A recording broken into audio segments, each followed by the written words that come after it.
guys, it's Kira and today I'm coming at you with another book haul. And I know that a few videos ago, I think in my full TBR video, I said that because my TBR was getting so big, I was going to try and stop buying new books and I was going to probably not be bringing out any more book hauls for quite a while just because I was going to try and make my way through my current TBR. And yet here I am just a few videos later with another book haul. However, I'm excusing myself for this one because it was actually my birthday recently and I didn't actually buy any of these books myself. They were all gifted to me by some of my lovely friends and family, so I was super happy to get plenty of new books for my birthday, so I'm kind of letting myself off with this one because I didn't buy any of the books. So without further ado, I'm going to share with you all of the lovely books I was lucky enough to be bought for my birthday.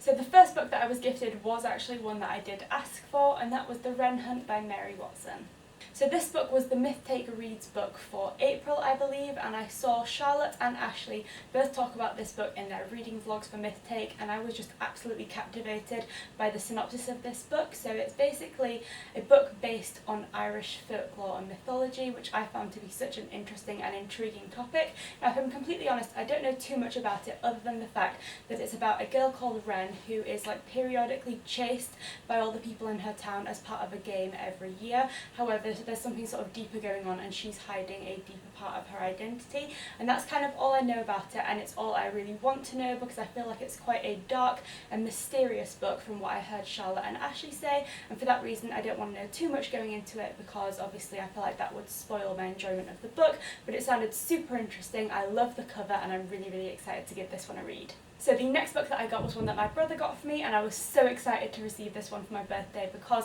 I've been pretty much wanting to pick it up since the beginning of the year when everyone on BookTube started hyping it up, and that is Daisy Jones and the Six by Taylor Jenkins Reid. So as I'm sure most of you already know, this is a super popular book and I'm pretty sure that I've only heard positive things said about this book, which makes me super excited to read it, particularly because back at Easter, so a few weeks ago now, I read The Seven Husbands of Evelyn Hugo and loved that book so much, and I was so surprised by how much I enjoyed it because I really wasn't expecting to like it as much as I did. So having read that, I just am really excited to read more of Taylor Jenkins Reid's books just because I really enjoyed her writing style. And then there are some more things about this book that make me super excited because it's basically told in the form of interviews, from what I understand, of the various members of the band Daisy Jones and the Six, which means that we get multiple perspectives and get to see the rise and fall of the band through all of these different character perspectives. And as I'm sure I've mentioned about a million times already, I love books that give you multiple perspectives just because I feel like you get so much more depth and it's just something that I really enjoy.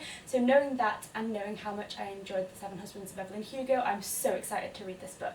So the next book that I got was from my lovely friend Anna at the channel Anna Francesca, who gifted me Soquel Girls by Claire Legrand. Now, similarly to The Rum Hunt, I know this book has had some great reviews, however I don't know too much going into it, aside from the fact that it's a book about the disappearance of several girls on an island called Soquel Rock, I believe, and it's sort of an ongoing mystery where girls have been going missing for years. And so because I know it's a dark and mysterious book, I haven't really looked too much into the plot because I don't want to spoil anything for myself, but I just think that this sounds exactly like the kind of book that I would enjoy because I love anything that's dark and mysterious. So I was really excited to receive this one and I'm so excited to get reading it. So I believe that all of the rest of the books on this haul were bought for me by Jay, and he picked up some amazing books. Some of them were ones that I'd asked for and others were total surprises, but all of them were amazing picks, so I'm really excited to share those all with you now. So the first one that Jay picked up for me was Lord of the Flies by William Golding, which is one that's been on my radar for the longest time now because I'm a big fan of dystopians, and of course this is one of the most well-known dystopians out there,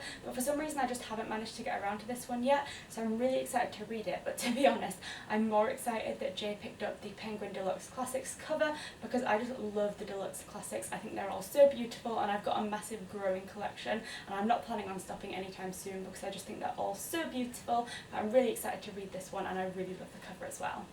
So the next one is another deluxe classic which I'm absolutely in love with, and that is We Have Always Lived in the Castle by Shirley Jackson. Now, to be honest, I know very little about this book, but from what I've heard about it, it sounds like a very dark classic. It's very short, and for that reason I haven't looked into the plot at all because I feel like anything I find out would be sort of giving too much away because there's so little of the book to read, but it looks and sounds really dark and creepy, which is exactly what I look for in a classic. So I'm really excited to read this one, and I'm thinking this one is going to be going quite high up my TBR just because it's intrigued me so much and I want to find out what it's all about.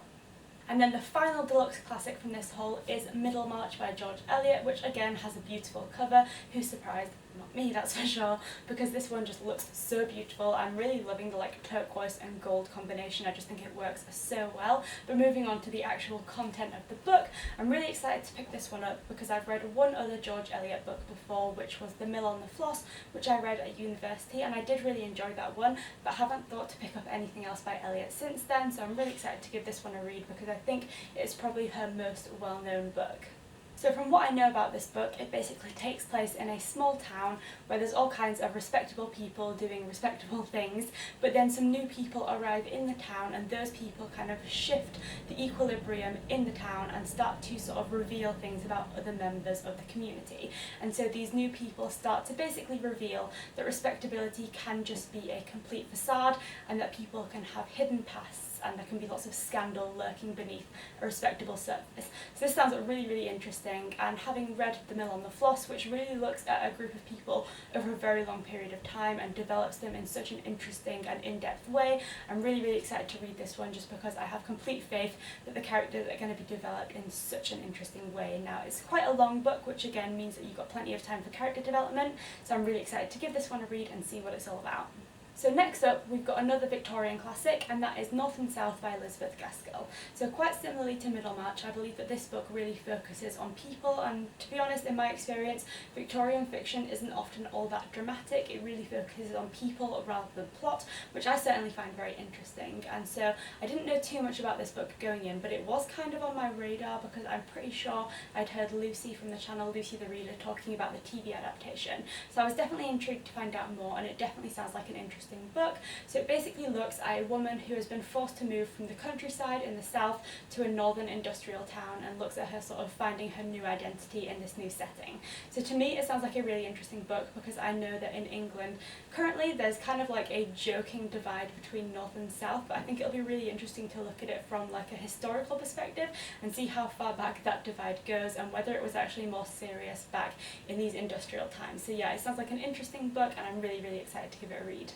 So the final classic on this haul is one that I'm so excited to read, and that is The Scarlet Letter by Nathaniel Hawthorne. Now, to be honest, part of the reason I'm so excited to read this book is because I'd definitely heard of it before. It's a very well-known novel, however I'd never really looked much into the plot or the synopsis of this book, and so until Jay got it for me for my birthday I never actually realised that it was an American classic, which I'm really excited about because aside from reading things like The Great Gatsby, The Catcher in the Rye and The Bell Jar, I haven't really had all that much to do with American classics, although I've really enjoyed the ones that I have read, so I'm excited to get around to reading some more of them, and this one sounds like a perfect place to start because the plot just sounds so interesting. So if you're not familiar with the plot of this book, it takes place in a Puritan American village, and we follow a woman called Hester who is forced to wear a scarlet letter A to mark the fact that she has committed adultery and has an illegitimate child. So to me this is just such a bizarre concept because it's a society where people are literally forced to show their sins to all the world with literally a letter that marks what they've done wrong.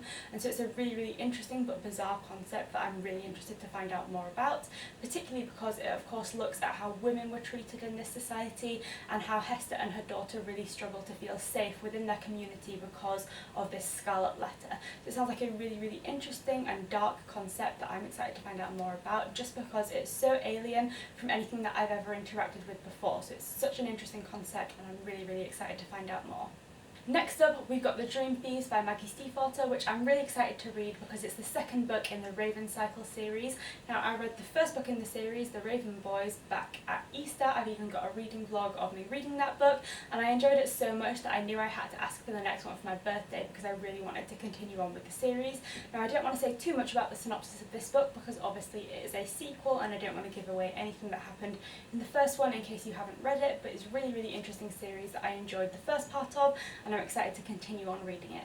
Next up, we've got The Confessions of Frannie Langton by Sarah Collins, which I was super excited to see was actually a signed copy because that always just makes books feel even more special. So I first came across this book in a reading vlog that Ashley from the channel A Frolic Through Fiction put up, and it sounded like such an interesting book that I knew that I wanted to read it. And so this book follows a woman called Frannie Langton who is actually a slave, and she's currently on trial for the murders of her master and mistress. And so we basically, from what I understand, get to follow her right from the beginning of her journey in a plantation in Jamaica right up to the point where the murders were committed and she's on trial, and get a really good understanding of what happened in her life to bring her to that situation and see what actually happened. happened. Now for me this seems like such an interesting concept because although I may be wrong, I feel like typically in this situation someone who was a slave probably wouldn't have had the opportunity to really go on trial and have a fair opportunity to give their opinion of what happened, and so that's quite a unique concept. At least in my experience I've never come across anything like that before, but in general it sounds like a really interesting story, and from what I've heard about it I'm thinking I'm going to really enjoy it just because I feel like we get a really in-depth look into Frannie's life, and for me that's something that I really enjoy. So yeah, I'm excited to give this one a read and see what happens. So we've made it to the end, and the final book on this haul is one that I'm really excited to get, and it's one that I definitely asked for, and that is The Pact by Jodi Picoult. So this book follows two families that have been neighbours and friends with each other for years, and one of the families has a daughter called Emily and the other one has a son called Chris. And Emily and Chris have been friends for like 18 years, and so they're not really surprised when they start dating each other, and for a while I feel like everything is meant to just be really lovely and happy and idyllic, but then one day the parents of the families are alerted to the fact that something terrible has happened, and the two teenagers have been involved in a suicide pact gone wrong, where one of the teenagers has ended up dead and the other one is still alive. So, from my experience with other Jodi Picoult books, I can imagine that this book is going to jump between a present-day narrative where the suicide pact has just happened and then a past narrative where we get to see the characters interact with each other and see their relationships develop and see how they end up doing what they do at the end of the book. So it's a really interesting narrative style that I've seen in a few of her other books. But in particular, I'm thinking it's going to be quite similar to her book 19 Minutes, which I read at the end of last year, which follows the events of a school shooting, and I feel like they're relatively similar in subject matter. And in 19 Minutes we get to see, obviously, the school shooting as it happened, but we also get to see what leads up to the 19 minutes of that school shooting event and see how all of the characters end up being exactly where they are at the time of the shooting. So it's a really interesting way to get a better insight into the characters and understand their motives for what happened and see how things end up going wrong. So I can only imagine that this book is going to be very similar and give you such a good insight into how the families have interacted with each other and how particularly Emily and Chris have ended up being involved in a suicide pact at all, and then how it's managed to go wrong. So I'm really intrigued to give this book a read because I feel like Jodi Picoult handles these very dark and sort of taboo topics in a really effective and interesting way, and I'm just excited to give this one a read because I really enjoy her narrative style. So there we have it. Those are all of the lovely books that I was lucky enough to receive for my birthday. So my TBR has gotten even bigger, but I'm really excited to give all of these books a read because they all just sound so interesting and amazing. So yeah, I'm really excited to read these books and add them onto my ever-growing bookshelves. But yeah, thanks for watching. I'll see you next time.